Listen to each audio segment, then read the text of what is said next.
पाप कर्म करने का कारण क्या है? यह मनुष्य किसके वशीभूत होकर, किसके द्वारा प्रेरित होकर यह पाप कर्म करता है?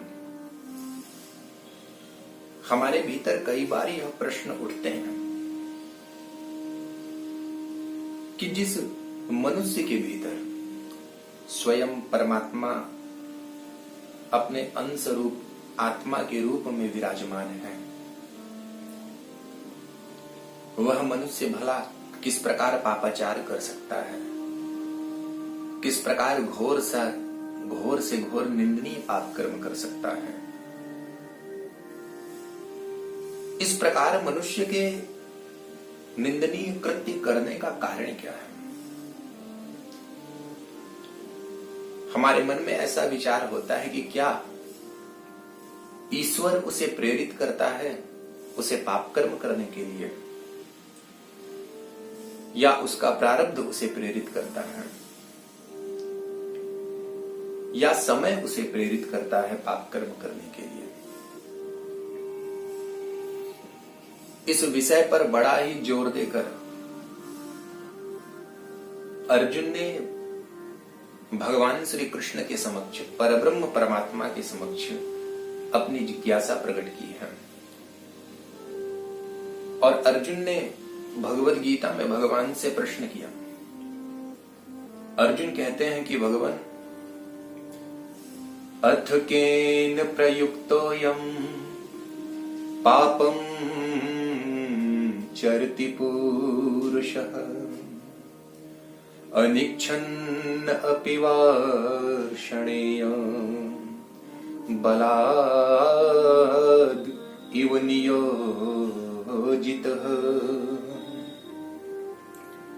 अर्जुन ने प्रश्न किया कि प्रभु, अथ केन प्रयुक्तोऽयं पापं चरति पुरुषः अनिच्छन्न अपि वार्ष्णेय बलाद् इव नियोजितः। हे वार्ष्णेय, यह मनुष्य भला किसके वशीभूत होकर, किसके द्वारा बलपूर्वक लगाए हुए की भांति यह पापाचार करता है, पाप कर्म करता है? भगवान, यह किसके द्वारा प्रेरित होकर पाप कर्म करता है? कृपा कर आप मेरे इस संदेह को दूर करें। मानो अर्जुन जी ने हम सब की ओर से स्वयं परब्रह्म परमात्मा से ही इस विषय की जिज्ञासा प्रकट की है, इस विषय पर उन्होंने प्रश्न किया है। अर्जुन के इस प्रकार प्रश्न करने पर भगवान अर्जुन की जिज्ञासा को शांत करते हुए कहते हैं कि अर्जुन, मनुष्य जो पाप कर्म करता है, जो पापाचार में लिप्त होता है, वह ईश्वर के द्वारा प्रेरित होने पर काम पाप कर्म नहीं करता। ना ही उस मनुष्य को उसका प्रारब्ध पापाचार में लगाता है, ना ही समय उसे पापाचार में लगाता है। तो फिर इस स्थिति में यह मनुष्य किसके द्वारा प्रेरित होकर पाप कर्म करता है? भगवान कहते हैं कि अर्जुन, के काम ऐस क्रोध ऐस रजो गुण समुद्भव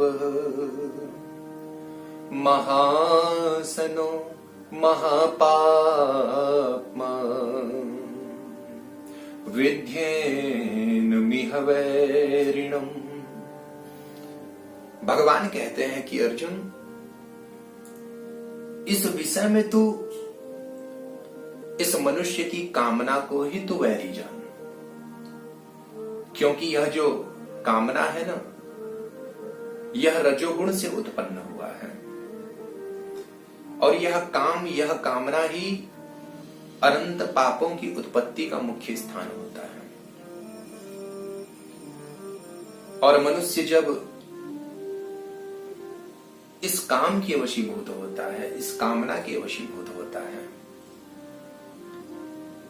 तब यह मनुष्य पापाचार करता है, पापा कर्म करता है।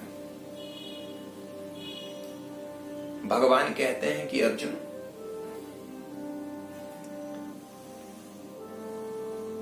विकार जितने भी हैं इनका हमारे अंतःकरण में आवागमन लगा हुआ है, इनका आना जाना लगा हुआ है। क्षण प्रति क्षण एक के बाद एक विकार हमारे अंतःकरण में आ रहे हैं। कभी काम, कभी क्रोध, कभी लोभ, कभी मोह, कभी मद, कभी मात्सर्य। क्योंकि प्रकृति क्रियाशील है और हमारा स्वरूप जो है वह हमारा स्वरूप अक्रिय है। तो क्रियाशील प्रकृति में ही यह विकार स्थित है, जो क्षण प्रति क्षण हमारे अंतःकरण में आ रहे हैं और जा रहे हैं, इनका आवागमन लगा हुआ है। और जब यह मनुष्य उन विकारों का जब अनुभव करता है, उनके आवागमन का अनुभव करता है, तब उनका त्याग करने की बजाय यह उसके वशीभूत हो जाता है। कभी हमारे भीतर काम आता है तो उस समय स्थिति यह होनी चाहिए कि हमें उसका त्याग करना चाहिए, परंतु जब बुद्धि विवेक युक्त नहीं होती तब हम उस काम के वशीभूत हो जाते हैं।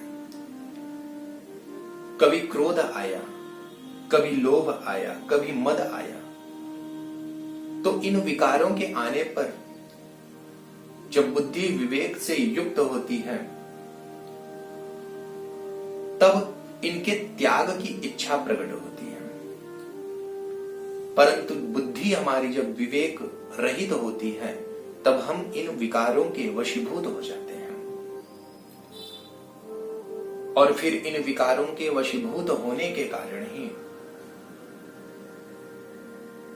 इन विकारों का हमारे मन, हमारी बुद्धि, हमारी इंद्रियों पर प्रभाव पड़ता है, जिसके कारण हमारी इंद्रियां उन विकारों के अनुकूल ही फिर आचरण करने लगती है, उन विकारों के अनुकूल विषयों में ही फिर रमण करने लगती है। इस प्रकार इस मनुष्य के द्वारा विकारों के वशीभूत होने के कारण,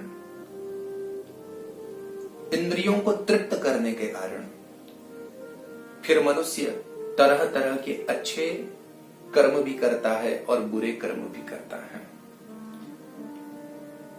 अधिकतर तो यह मनुष्य बुरे कर्म ही करता है, क्योंकि अंतःकरण विकारों से मोहित होने के कारण यह मनुष्य, जो यह जीव है, यह अपने वास्तविक स्वरूप को भूल जाता है। अपना संबंध, अपना तदात्म उन विकारों के साथ कर लेता है, फिर उनका भोक्ता और उनका कर्ता यह स्वयं को मानने लगता है। फिर इंद्रियों को तृप्त करने के लिए ही यह तरह तरह के फिर कर्म करता है। तो इस प्रकार यह मनुष्य बलपूर्वक लगाए हुए की भांति भी अगर यह पाप कर्म करता है तो इसका मुख्य कारण है उसकी कामना। यह कामना के वशीभूत होने के कारण ही पापाचार में लिप्त होता है। भगवान आगे कहते हैं कि अर्जुन, यह काम है क्या? भगवान कहते हैं कि जिस प्रकार धुएं से अग्नि ढक जाती है, धूमेन आव्रियते वह्निर यथा दर्श मलेन च। भगवान ने गीता में स्पष्ट कहा है। भगवान कहते हैं कि जिस प्रकार धुएं से अग्नि छुप जाती है, जिस प्रकार मैल से दर्पण ढक जाता है, भैया ठीक उसी प्रकार हमारा जो स्वरूप है वह कामना से आच्छादित हो जाता है, ढक जाता है। हम अपने वास्तविक स्वरूप को नहीं समझ पाते हैं। भगवान ने काम के 5 स्थान बताए हैं। काम है कहां? भगवान ने गीता में कहा, इंद्रियाणि मनो बुद्धिर अस्य अधिष्ठानम उच्यते एतैर्विमोहयत्येष ज्ञानम आवृत्य देहिनम्। भगवान ने इस काम के 5 स्थान बतलाए हैं। वह 5 स्थान कहां हैं? भगवान ने कहा कि भैया, सर्वप्रथम काम का जो मूल स्थान है वह अहम में रहता है।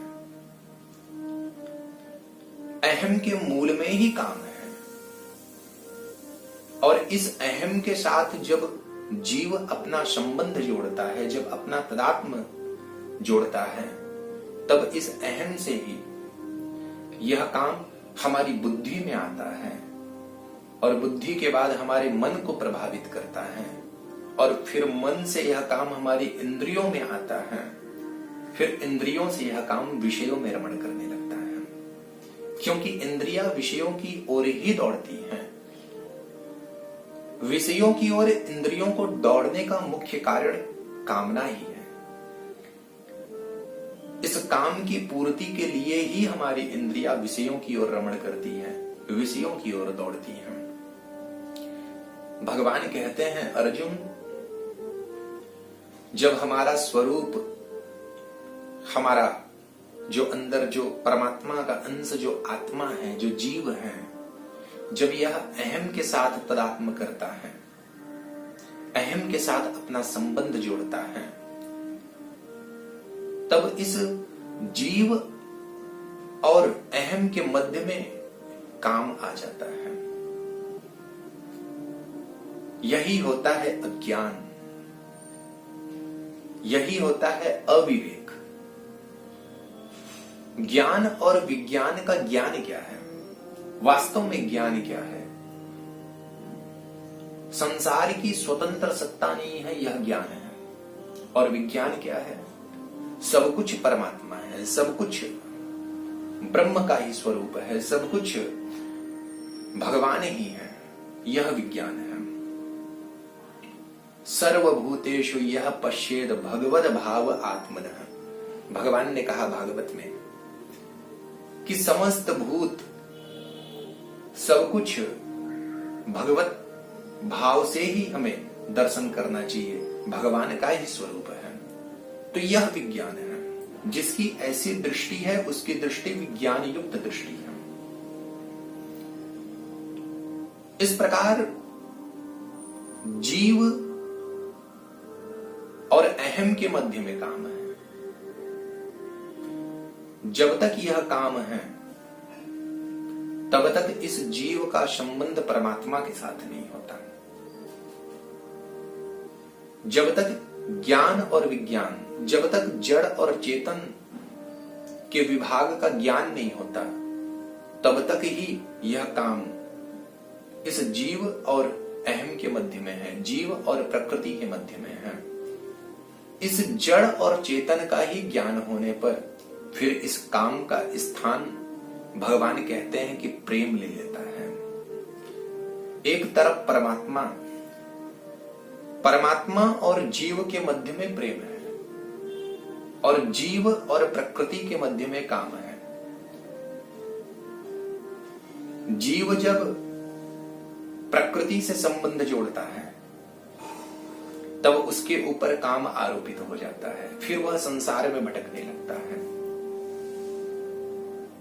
और जीव जब प्रकृति से संबंध विच्छेद करता है और अपने स्वरूप की ओर जब निहारता है, तब वह काम वहां से हटकर उस काम का स्थान प्रेम ले लेता है। इस प्रकार भगवान ने कहा कि अर्जुन, यह जो काम है, काम संसार की ओर खींचता है, और जब काम के स्थान पर जब प्रेम आ जाता है तो प्रेम परमात्मा की ओर खींचता है। इस प्रकार भगवान ने बड़ा सुंदर श्रीमद् भगवद गीता में अर्जुन के समक्ष विवेक को प्रकट किया है, पाप के मुख्य कारण को प्रकट किया है। यह दिव्य ज्ञान भगवान ने अर्जुन को प्रदान किया है। तो मनुष्य के पापाचार का कारण ना तो ईश्वर है, ना उसका भाग्य है, ना प्रारब्ध है, ना उसका समय है। जब यह मनुष्य काम से ग्रस्त होता है, अपने अंतःकरण में आने वाली विकारों के जब यह वशीभूत हो जाता है, फिर वह उस विकारों के अनुरूप ही तरह तरह की क्रियाएं करने लगता है, तरह तरह के कर्म करने लगता है। इसलिए भगवान ने बतलाया कि अर्जुन, मनुष्य को चाहिए कि अंतःकरण में क्षण प्रति क्षण आने वाले जो विकार है ना, हमेशा उसका त्याग करना चाहिए। क्षण में क्रोध आ रहा, क्षण में लोभ आ रहा, क्षण में काम आ रहा, हमें विवेक युक्त बुद्धि के द्वारा इन विकारों का त्याग करना चाहिए और हमें सम अवस्था में स्थिर रहना चाहिए। इसी को कहते हैं स्थित प्रज्ञ बुद्धि, विवेक युक्त बुद्धि, जिसकी बुद्धि स्थिर है, जो अपने स्वरूप में ही रमण करता है।